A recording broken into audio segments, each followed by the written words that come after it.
Hello everyone, welcome to किन studies. आज है 2 सितंबर। स्टार्ट करते हैं आज के एमसीक्यू क्वेश्चंस। आज का फर्स्ट क्वेश्चन है, Pragyan rover confirmed which element at moon's south pole. आपसे पूछा जा रहा है, प्रज्ञान रोवर ने चंद्रमा के दक्षिणी ध्रुव पर किस तत्व की पुष्टि की है। आपके ऑप्शंस हैं नियॉन, सल्फर, हाइड्रोजन या फिर आर्गन। और इस क्वेश्चन में आपका करेक्ट ऑप्शन हो जाएगा ऑप्शन बी। ये पुष्टि की है सल्फर के बारे में।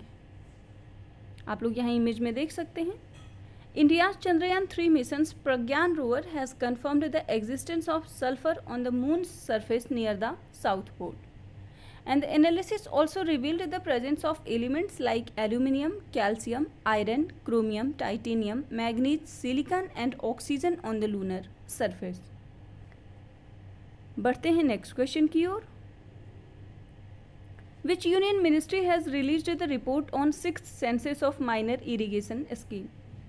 आपसे पूछा जा रहा है, किस मंत्रालय ने लघु सिंचाई योजनाओं की छठी जनगणना पर रिपोर्ट जारी की है। आपके ऑप्शंस हैं ministry of rural development, ministry of जल शक्ति, ministry of commerce and industry या फिर ministry of environment, forest and climate change. और इस क्वेश्चन में आपका करेक्ट ऑप्शन हो जाएगा ऑप्शन बी। ये रिपोर्ट रिलीज किया है मिनिस्ट्री ऑफ जल शक्ति ने।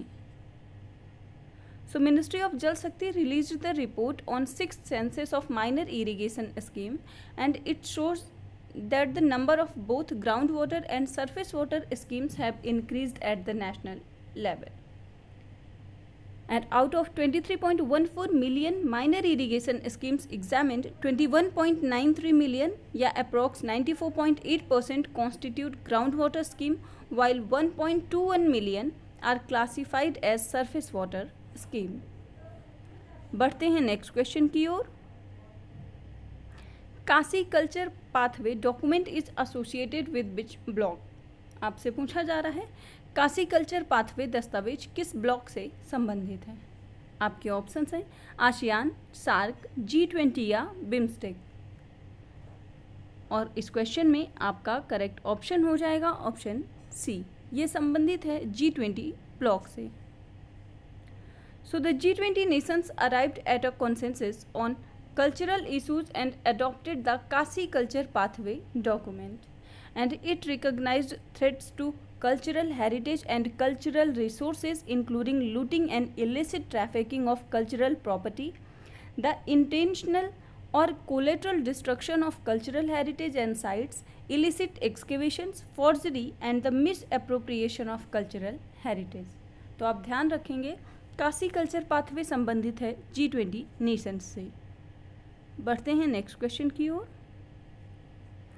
India is set to open a climate change and health hub in which city in partnership with the Asian development bank. आपसे पूछा जा रहा है, एशियाई विकास बैंक के साथ साझेदारी में भारत के किस शहर में जलवायु परिवर्तन और स्वास्थ्य केंद्र खोलने की तैयारी है। आपके ऑप्शंस हैं चेन्नई, न्यू दिल्ली, पुणे या फिर वाराणसी। और इस क्वेश्चन में आपका करेक्ट ऑप्शन हो जाएगा option B.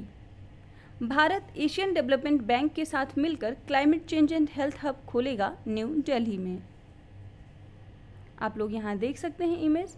India is all set to open a climate change and health hub in New Delhi in partnership with the Asian Development Bank, and the hub will facilitate knowledge sharing, partnerships, innovation, help developing countries, infectious disease and natural disasters driven by climate change to challenges health system।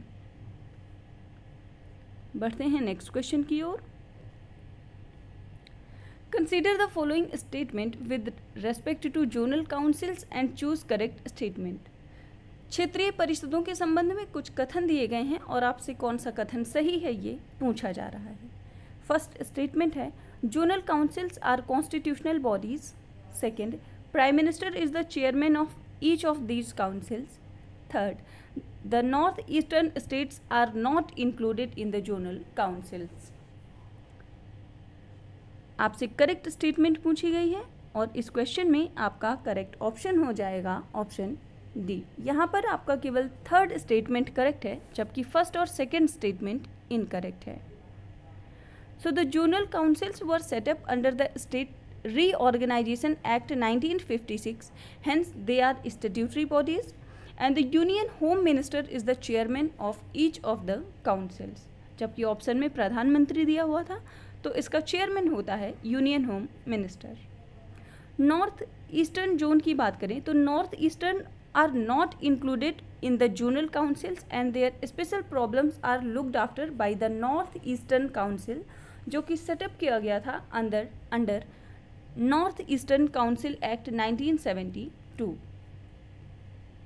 बढ़ते हैं next question की ओर।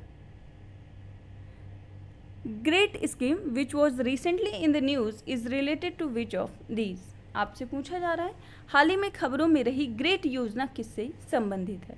आपके option है defence, textiles, tourism या super computers. और इस question में आपका करेक्ट ऑप्शन हो जाएगा ऑप्शन बी, ग्रेट स्कीम संबंधित है टेक्सटाइल्स से।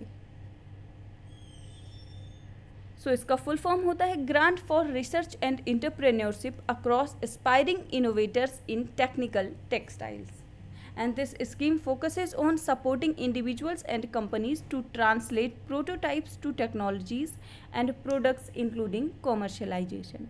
तो आप ध्यान रखेंगे ग्रेट स्कीम संबंधित है टेक्सटाइल्स से। बढ़ते हैं नेक्स्ट क्वेश्चन की ओर।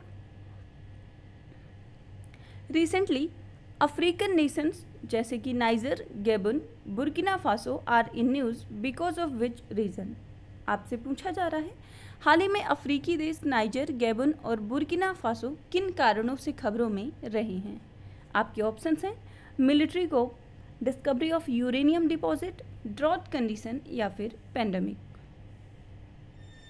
और इस क्वेश्चन में आपका करेक्ट ऑप्शन हो जाएगा ऑप्शन ए, ये सैन्य तख्ता पलट की वजह से ये अफ्रीकी देश खबरों में रहे हैं। सो आप यहाँ इमेज में देख सकते हैं कि अगर हम ईयर 2023 की बात करें तो गैबन, नाइजर यहाँ दो देशों में तख्ता पलट हुआ है। इसके साथ बुर्किना फासो में ईयर 2022 में हुआ था। उससे पहले 2021 की बात करें तो गिनी, माली, चैड और सूडान में ऐसी स्थितियां देखी गई थी। So recently mutinous soldier who led an attempted coup in Gabon have said that president Ali Bongo is under house arrest. So अभी हाल ही में गैबन की वजह से ये न्यूज़ बहुत ज़्यादा चर्चा में रही है। आज के करंट अफेयर सेशन में इतना ही। धन्यवाद।